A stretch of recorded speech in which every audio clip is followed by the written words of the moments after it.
ও ভাই, এই ঝাল কত করে বিক্রি করতেছেন? ঝালের দাম তো বেশি না, তা আপনি কতটুক নেবেন? আপনার জন্য 600 টাকা কেজি নেবো। ও ভাই, একটু কম করে নেন। আমি তো বললাম ভাই আপনারে 600 টাকার কম জাল আমি দিতে পারবো না। আপনি নিলি নেন, না নিলি ভাই আপনি চলে যান। কি করছেন ভাই, ঝালের দাম এত টাকা? আরে কেন বুঝতেছেন না ভাই? আপনি যদি জাল নেন তাহলে আমি 50 টাকা কম রাখতে পারবো, এর কম ভাই আমি রাখতে পারবো না। ও ভাই, একটু কম করে রাখেন ভাই।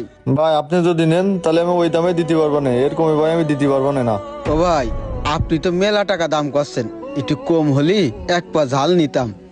এত টাকা যদি ঝালের দাম হয়, তাহলে গরিব মানুষ ঝাল কিনে খাবে কি করে? ও ভাই, ওই দামে যদি দিতে পারতাম তাহলে জাল আপনারা দিয়ে দিতাম। ঝাল না হলে তো কোনো তরকারি রান্নাও করা যায় না, একটু কম করে রাখেন ভাই।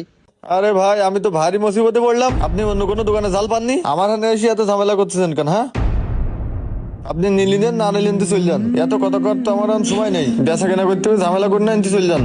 ও ভাই, কষি ওই পাশের ওই হোটেলে কাজ করি, সারাদিন কাজ করে 400 টাকা পাই। এখন যদি 150 টাকা ঝাল কিনি ভাই, আরো তো তরকারি কিনতে হয়, লবণ রয়েছে, বেগুন, আলু, পেঁয়াজ আর কত কিছু রয়েছে ভাই। একটু কম করে নেন ভাই, এক পোয়া ঝাল দেন।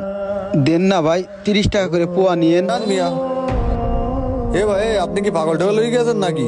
150 টাকা করে পোয়া বাঁচতেছি আমি, 30 টাকা করে কিভাবে আপনারা দেবো? হ্যাঁ যান মিয়া। এত টাকা দাম হলে গরিব মানুষ ঝাল কিনে খাবে কি করে? এ ভাই তোমার গরিব মানুষ সাথে কইস কিটা, তুমি জাল কিনে খাতে পারবে না, তুমি বড় লোক হতে পারো নি?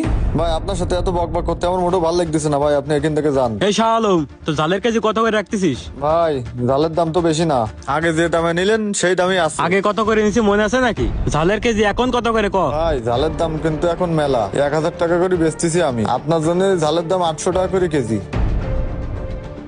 আর জালের দাম কি আপনার কাছ থেকে বেশি নি? আর ভাই আপনি তো সবসময় আমার কাছে মাল নেন। আরে ভাই তুই তো জানিস তোর কাছে ছাড়া